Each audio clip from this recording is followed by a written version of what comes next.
lobby untuk bisa membuat dia melahirkan misalnya di tempat rumah sakit yang lebih ini, karena satu dan lain ya akhirnya harus diterima, itu harus dilakukan. Dan akhirnya dengan keterbatasan itu memang akhirnya semua kemampuan akhirnya termunculkan. Kita bisa mengorganisir, oh ini nanti saya bisa bilang, padahal semua peralatan yang kita punya itu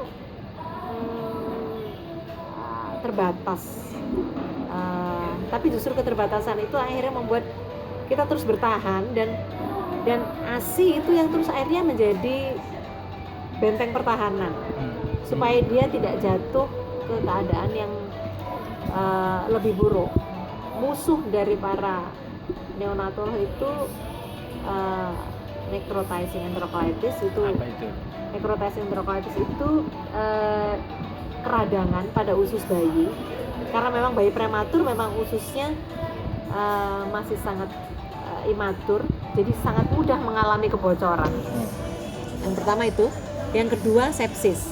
Sepsis karena tindakan yang kita lakukan, karena memang dia mengalami, kan dia harus ditolong untuk sistem pernafasannya, untuk memasukkan makan ke dalam tubuhnya dia harus ditusukkan berulang-ulang. Itu yang walaupun kita sudah lakukan dengan prosedur standar, tapi itu sangat mengancam karena bakteri juga bisa ikut masuk ke dalam aliran darahnya.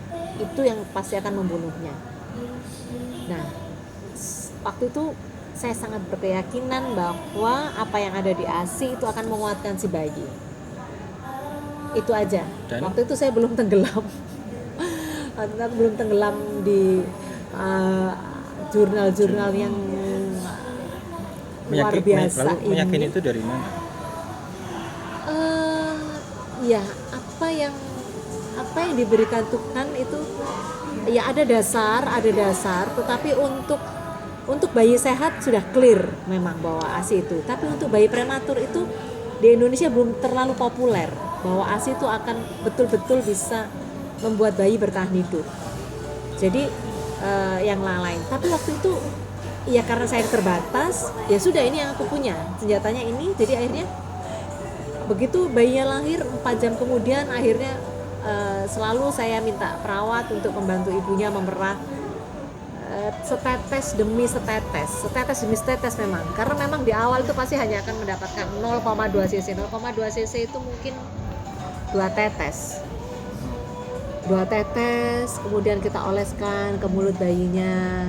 2 jam kemudian lagi saya minta ibunya, dan akhirnya karena ibu itu dia tahu bahwa itu berharga, akhirnya dia menjadi ikut bersemangat. Biasanya baru pada keesokan harinya saya minta ibu untuk datang ke ruang NICU untuk saya istilahnya memberi semangat, memberikan arti buat si bayi bahwa keberadaan si bayi kecil ini berarti buat semuanya. Dan itu ada. Dan itu ternyata memang itu ada dasar ilmunya ternyata. Dan itu memang arah neonatal intensive care unit sekarang itu adalah ibu dibawa masuk, bawaan kalau mungkin si bayi yang masih dengan segala macam peralatan itu ada di dada ibunya. Dan ASI-nya, nah ini macam-macam trial bahwa semakin besar persentase ASI yang diberikan pada 10 hari pertama itu membuat angka resiko dia untuk menderita ancaman-ancaman itu jauh lebih menurun. Bayi yang mendapatkan formula itu 2-6 kali lipat lebih tinggi resikonya untuk terjadi sepsis dan NIC.